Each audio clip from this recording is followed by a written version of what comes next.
Hello everyone. I've just finished this painting that I was working for almost 3 years. I was doing many sketches over the years to solidify the composition. The main objectives were to present a classical 19th century look and create a psychological impact on the viewer rather than going too theoretical. I was planning to do it on a square canvas, but due to a mistake by the seller, I planned to do it on a 24 by 30-inch canvas. So all the sketches are square and the main painting is rectangular. Now I started with the drawing. I do a burnt sienna tonal drawing to get to the shapes quickly. Here I wiped out the surface for a warm tone. Now mapping out the element in the picture and trying to understand if it creates the right visual impact.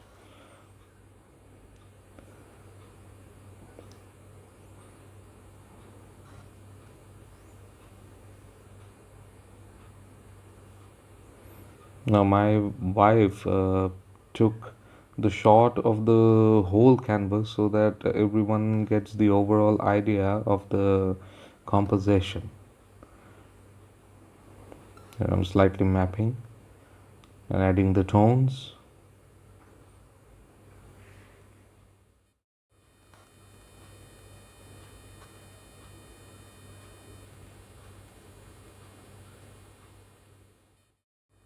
Here I am increasing the tonal contrast so that it gives me an idea about the values while working with color.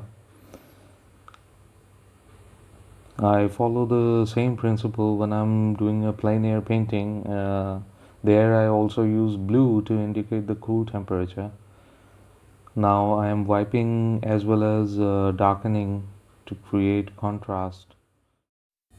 Here I'm putting more colors with a big brush as well as gradually using a tissue to wipe out colors as well.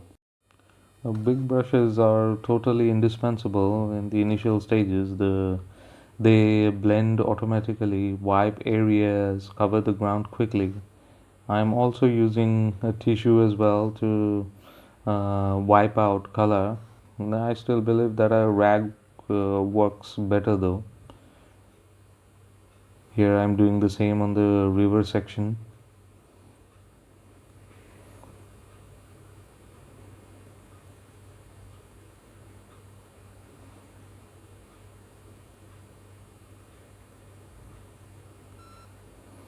Here I'm blending a little.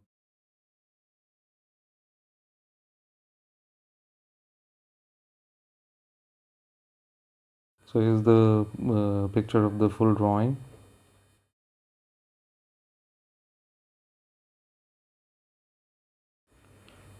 Now I've started covering the areas with color. This is called block-in. And I'm using a pure cobalt blue with a slight amount of linseed oil and gradually increasing the white to increase the value range in the sky. It looks pretty saturated.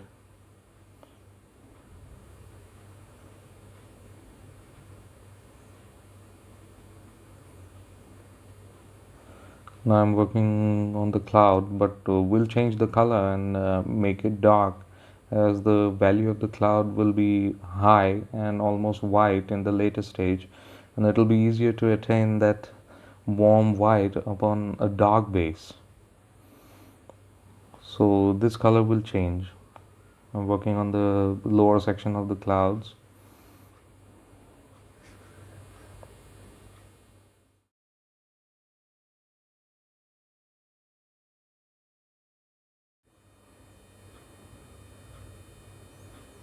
Gradually adding the lighter areas, some blue patches to indicate the sky, the reflected sky.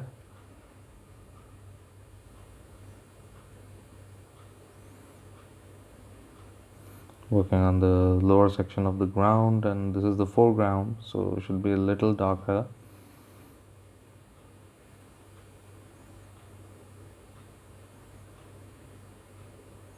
So this is the picture of the block-in. It's done. Now I've started with the modeling process and adding saturation and also blending the edges in between.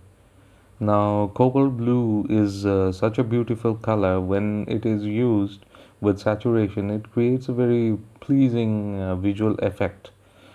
It's also very easy to handle color, so I love it pretty much. And you can see the lower section is slightly less saturated now compared to this.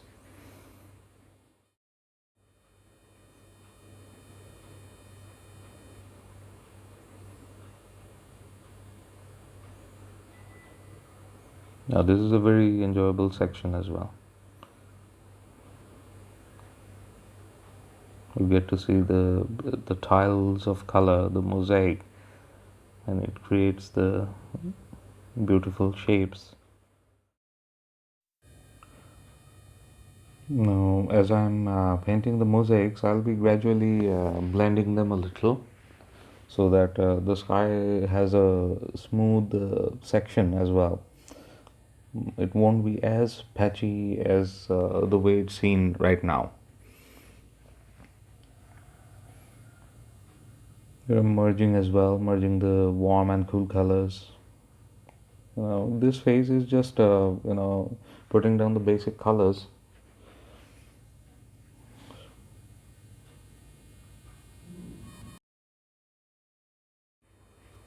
You can pretty well see how saturated cobalt blue can get. It's very beautiful. I feel cobalt blue is the best sky color of all, and it's actually unmatched since it's lighter in value compared to ultramarine and lower in saturation compared to a Prussian blue. It's the best. Now I'm using a palette knife to put the flat colors on the river, and then adding various colors later on to create visual interests.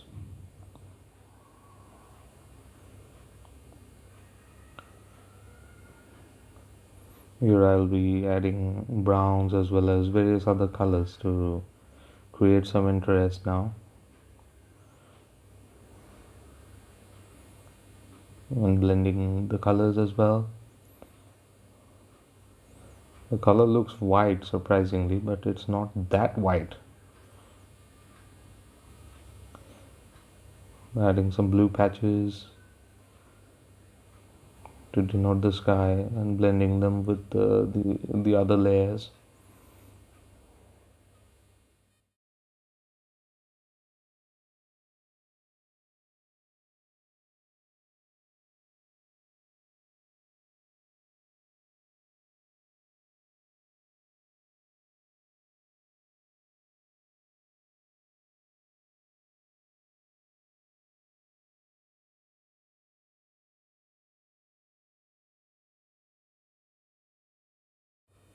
Now for the distant foliage, I'm using a mix of ivory black, slight amount of cobalt blue and yellow ochre, as well as warm yellow to indicate the the shapes and values. Using some as well as some brown here, and to for the warmth, I'm adding the shadows as well. So this is just like the initial layers, but slightly more rendered.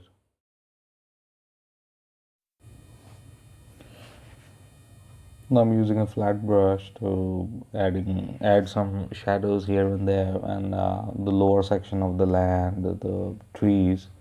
So this is not too much detail to talk about, but just get the shapes there, to put the shapes there, and you know create some values slightly more rendered here. I'm indicating some shadows for future reference.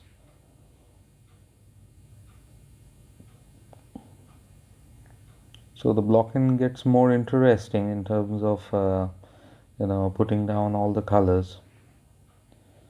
Here I'm using a brown color because brown color is almost everywhere. It's dull orange actually. I'm putting it everywhere so that it creates some internal warmth, even in the water section. Always creating an interplay between colors. Using a smaller palette knife. This palette knife is very interesting. As you can see, I have made the clouds darker for future work, and also adding some cool shadows. Now this is the full block in. Now this is the beginning of the modeling, and we'll be refining the shapes more and more. The main objective here is to create a naturalistic abstraction and increasing the saturation and value gradually, and some adjustments here and there, some cool colors. I'm starting to cover the cloud with a mix of titanium white, yellow ochre, and a warm yellow. It increases the sense of heat and light using uh, not so good filbert brush, which is slightly fluffy, to create abstracted shapes. Using the round shape of filbert, I'm using the abbreviated marks to suggest cloud shape now. So slightly more suggestive along with the lower layers.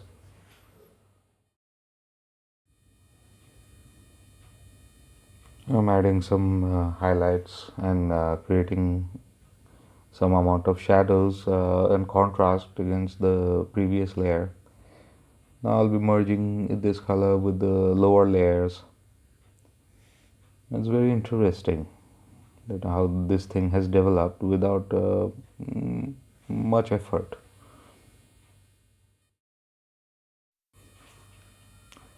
Now I'm using another brush with the yellow ochre to add some warmth to the clouds. Now merging cool shadows with the light with the dry filbert. The clouds are almost done. Here just increasing abstract shapes and blending them a little in between.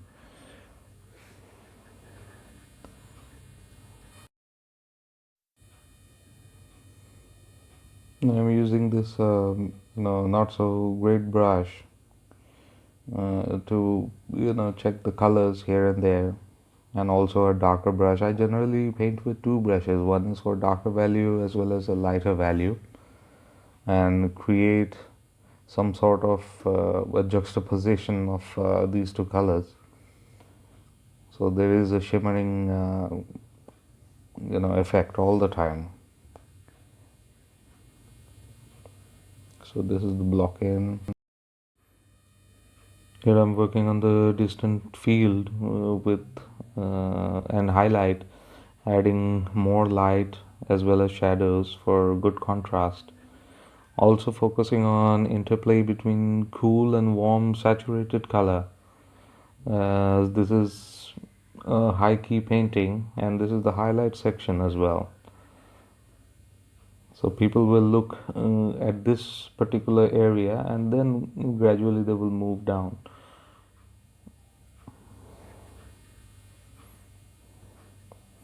Adding some highlights.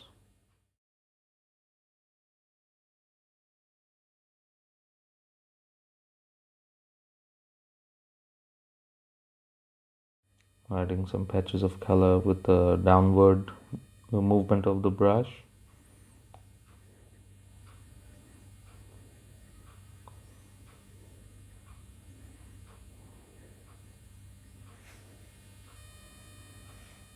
And creating some elements over the section, bits and pieces of land that has been shown.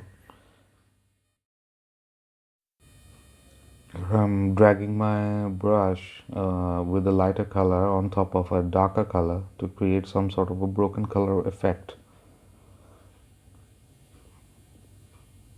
So So this helps with a flat brush.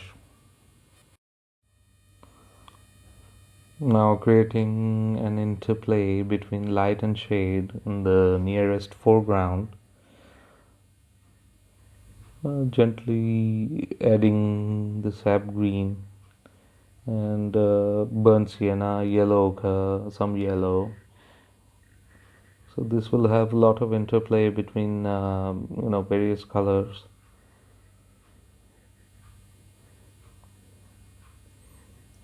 Adjusting the shapes and creating just a flat ground, nothing more. Some shadows.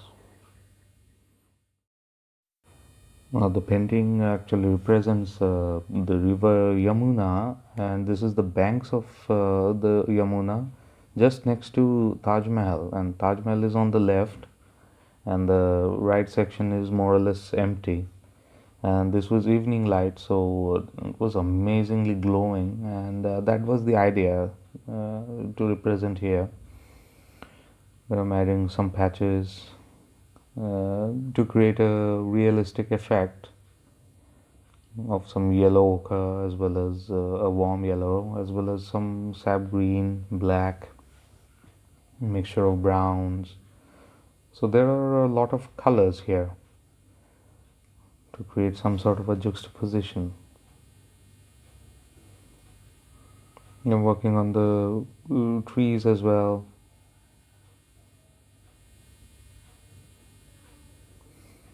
Just abstract shapes, nothing more.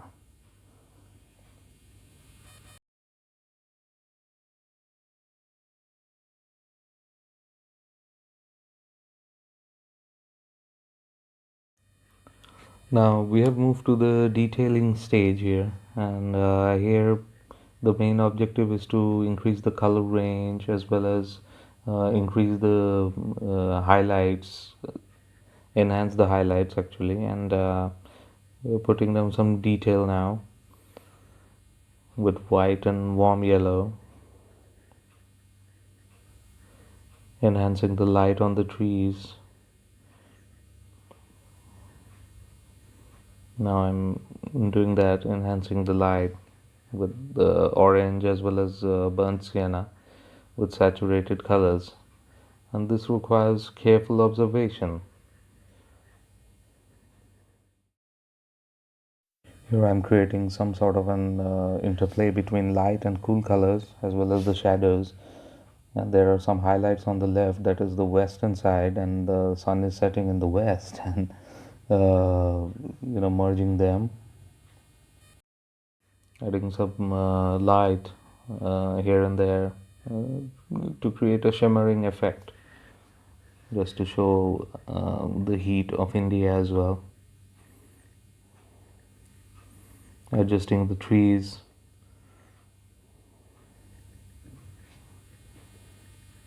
adding some shadows as well.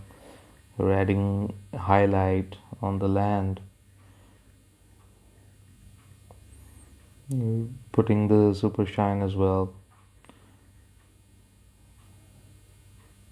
Now the speed obviously has slowed down a lot. I'm just observing where to put the marks.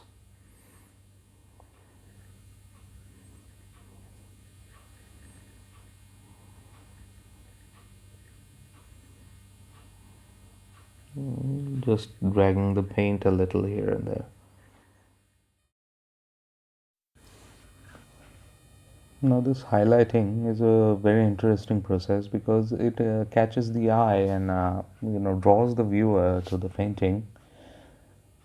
And if the highlights are misplaced and the shadows are not connected, then there is obviously going to be a huge problem in perceiving the artwork. So I'm carefully observing where to add and where not to add, where to add the shadows.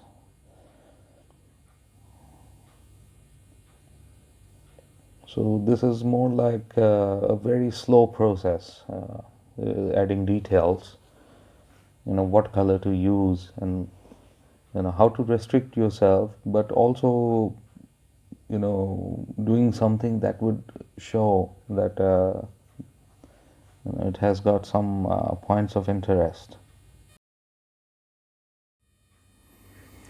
Using lead white for some glazes over the water area.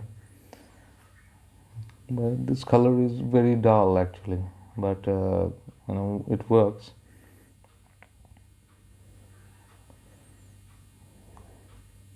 Just light adjustments and saturation. Lead white is not a very color killer like a titanium white. So this is the final painting, and I'm satisfied with the result. And here are some details of the clouds,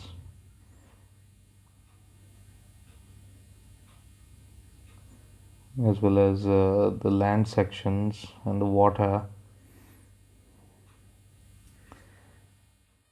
So if you like this video, then hit the like button, and also click the subscribe button for more videos. Take care.